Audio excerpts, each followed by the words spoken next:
여러분들 교재 231쪽 6번째 내용입니다. 다양성자산의 강념기를 첨가했을 때 중화역정 곡선 그래프가 어떻게 될 것인가. 여기서는 H2A라고 하는 이양성자산의 예를 들고 있는데 이 이양성자산의 KA1 값이 10의 마이너스 5성으로 꽤 작습니다. 그러니까 이양성자산 상태에서 이미 이것은 약산이구나 라고 볼 수 있습니다. 이양성자산이기 때문에 산이온화 상수가 두 개가 있겠죠. 첫 번째로 물을 분해하면서 히드로늄 이온을 생성하고 그때 평형상수를 Ka1 자신의 H+를 제공했기 때문에 HA-1가가 될 테고, 두 번째로 물을 분해하면서 히드로늄 이온을 생성할 테고 그때 평형상수를 Ka2라고 합니다. Ka1에서 Ka2나 그 이상의 고차의 K로 가면 갈수록 그 값은 더 작아진다라고 앞에서 이양성자산이나 다른 다양성자산에 대해서 공부를 하면서 정리를 한 적이 있었죠. 자, 전형적인 그런 결과를 나타내고 있습니다. 최초 상태는 거의 100% H2A입니다. 거의 100% H2A이고 이것이 부분적으로 이온화를 해서 H+ 또는 히드로늄 이온을 약간 나타내기 때문에 그 용액의 액성이 약산성의 정지를 나타내고 있었죠. 자, 여기에다가 뭐를 첨가한다고요? NaOH를 첨가합니다. NaOH를 첨가하면은 가면 갈수록 pH 값은 더 증가될 것이다. 그리고 H2A하고 NaOH하고 반응을 해서 첫 번째 당량점에 도달을 하게 되면은요, 이 H2A는 H+가 한 개 떨어진 상태가 되죠. 그러므로 이 첫 번째 당량점 상태에서 거의 100% HA-1가 상태로 변화가 될 것입니다. HA-1가 상태에서 추가적으로 NaOH가 첨가가 되어서 두 번째 당량점에 도달을 하게 되면은 이때는 거의 100% A-2가의 형태로 존재할 것이다 라고 하는 사실도 알 수가 있겠죠. 자, 첫 번째 당량점에 도달하기 전에는 H2A라고 하는 것이 갈수록 NaOH와 반응을 하면서 그 농도가 감소가 됩니다. 그리고 그것의 짝염기인 HA-1가 이온의 농도는 증가되는데, 그러다가 여기 첫 번째 당량점에 도달하기 전에 2분의 1 당량점에 도달하면요, 이 두 개의 농도가 같아지겠죠. 2분의 1 당량점에 도달했을 때 그때의 pH 값은 핸델에서 하셀바흐식을 통해서 pKa1이다 라고 하는 것을 쉽게 구할 수 있어요. 2분의 1 당량점 근처에서는 H2A와 그것의 짝염기인 HA-1가가 공존하고 있고요. 약산과 약산의 짝염기가 공존을 할 때 그때 pH 값은 핸델에 쓴 하셀바흐식을 통해서 쉽게 구할 수 있는데, 여기서는 산이 HA-1가가 아니라 H2A죠. 만일에 산이 HA-1가라면은 그때 pKa는 pKa2인데 여기서는 산이 H2A이기 때문에 그때 pK 값은 pKa1입니다.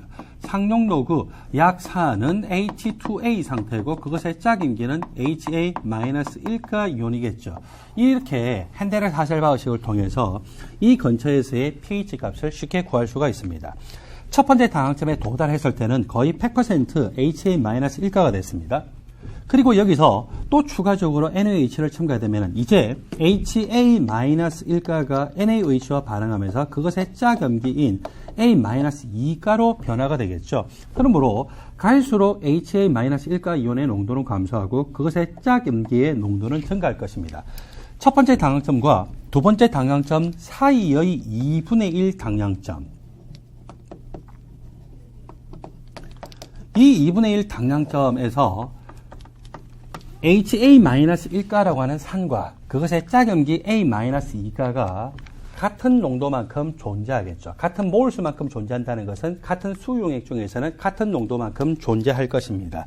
이 상태에서 HA-1가와 그것의 짝염기 -2가가 공존을 하게 될 테고, 여기에서의 pH 값도 어떤 산과 그것의 짝염기가 공존하기 때문에 핸델스 하셀바흐식을 통해서 pH는 pKa 더하기 상용로그 약산은 HA-1가 그것의 짝염기는 A-2가의 농도로 나타낼 수 있을 테고, 여기서의 산은 HA-1가이기 때문에 pKa2가 바로 pKa로 나타날 수가 있겠죠. 이런 방식으로 해서 우리가 pH 값을 쉽사리 계산을 할 수가 있을 겁니다. 이 영역 근처에서는 완충 용액의 성질을 나타내고 핸델에서 하세바흐식을 통해서 pH 값을 쉽게 구할 수 있고, 이 영역 근처에서도 산과 산의 짝음기가 공존하기 때문에 완충 용액의 성질을 나타낼 테고 핸델에서 하세바흐식을 통해서 쉽게 구할 수가 있습니다.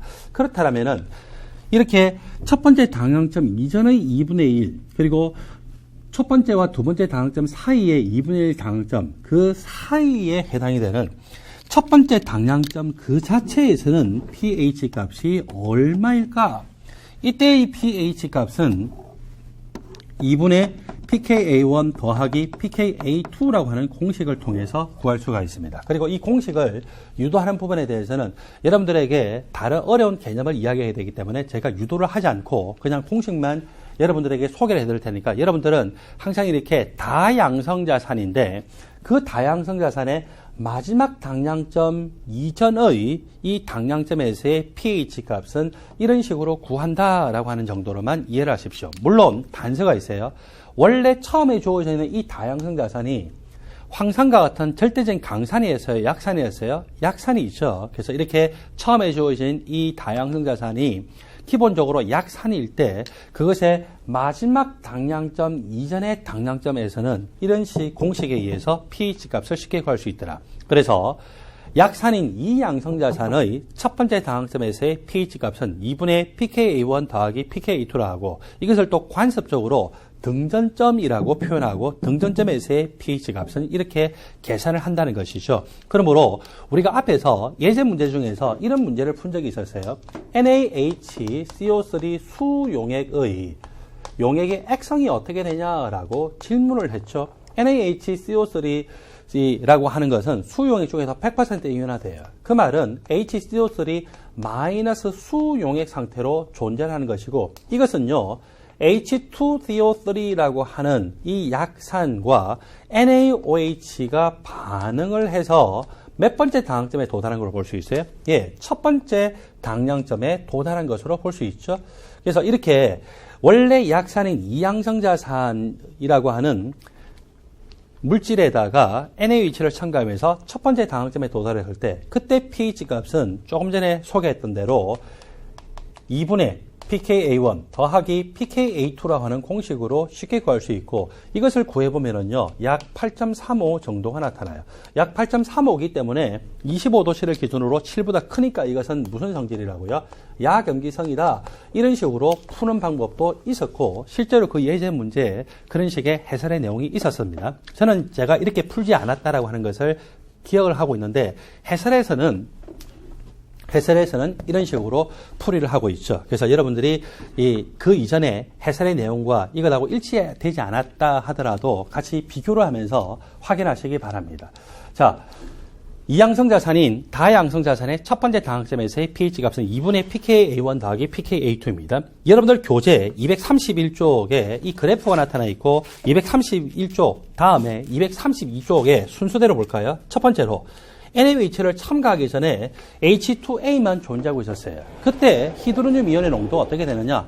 H2A는 지금 산으로만 존재하고 있죠. 그리고 지금 이 최초 상태에서는 자기가 H 플러스를 한 개 내놓는 반응만 부분적으로 이루어지기 때문에 이항성자산에 의해서 곱하기 2를 하면 안 되고 그냥 이것의 초기 농도 곱하기 K에 의해서 제곱꼴을 씌우면은 히드로늄 이온의 농도를 구할 수 있고 그렇게 해서 pH 값을 쉽게 계산을 할 수가 있습니다. 그리고 동그라미 2번을 보세요. H2A 0.10 H2A 0.10몰과 0.10몰과 NaOH 0.050몰이 반응을 했어요. 자, 1대1로 반응한 것이 아니죠. 1대 2분의 1로 반응했어요. 다른 말로 하면 2대 1로 반응했어요. 첫 번째 당항점 도달하기 전에 어느 지점? 2분의 1 지점에 도달한 거죠. 자, 그때는 pH 값이 핸델에서 하셀바흐식에 의해서 어떻게 되더라고요? 바로 pKa1이다. 그때는 pKa1이다 라고 하는 것을 구할 수가 있습니다. 자, 그리고 이 H2A 0.10몰에다가 수산화이온 또는 NaOH 0.10몰 정확하게 1대1로 반응을 했죠. 그러면 첫 번째 당항점에 도달하게 되고 첫 번째 당항점에서의 공식은 이렇게 된다라고 앞에서 정리를 했습니다. 그리고 H2A 0.10몰에다가 이번에는 NaOH 즉 수산화이온 0.15몰을 넣게 되면은 이거 1대 이게 얼마입니까? 1.5죠. 1대2가 되면은 그 상태는 두 번째 다항점까지 도달할 텐데 1대 1.5니까 첫 번째 다항점을 지나서 첫 번째 다항점과 두 번째 다항점을 정확하게 중간 지점이다. 그죠? 그래서 그때는 pH 값이 핸델에서 하셀바흐식에 의하면 어떻게 pKa2로 계산이 될 수가 있죠. 그리고 여러분들 교재 이 233쪽을 보면은 H2A 0.10몰에다가 이번에는 수산화 이온이 0.20몰, 즉 1대2로 반응했어요. 몇 번째 다항점에 도달했습니까? 두 번째 다항점에 도달을 했죠. 이 두 번째 다항점에 도달을 했을 때는 이제 100% 뭘로 존재하느냐? A-2가 이온 상태로 존재를 합니다. A-2가 이온 상태는 이것은 더 이상 줄 수 있는 H 플러스가 없죠. 따라서 이것은 약염기로만 존재할 수 있고 약염기로만 존재할 수 있기 때문에 이때의 히드로늄 이온의 농도를 직접 바로 구할 수 없죠. 여러분들 원래 약산으로만 존재할 수 있을 때는 히드로늄 이온의 농도가 루트 Ka 곱하기 그것의 초기 농도를 구하는데 약염기로만 존재했을 때는 수산화 이온의 농도가 바로 이 물질의 Kb 곱하기 이 물질이 현재 생성된 초기 농도 이렇게 해서 수산화 이온의 농도를 먼저 구하고 그것에다가 마이너스 상용도를 취함으로써 pOH 값을 구하고 또 pH 값과 pOH의 합이 25도씨라고 가정했을 때 그 값의 합이 14이기 때문에 이것으로부터 우리가 pH 값을 계산을 할 수가 있겠죠. 그래서 두 번째 다항점에서 pH 값을 구하는 것은 그렇게 녹록하지가 않지만 여러분들이 제가 이 세 단계에 의해서 구했다라고 하는 것을 기억하시기 바랍니다. 여러분들 교재 233쪽 다시 한 번 더 이 전체 내용을 정리를 하고 있습니다. 각각의 단계에서의 pH 값이 얼마가 되냐라고 하는 것을 정리를 하고 있죠.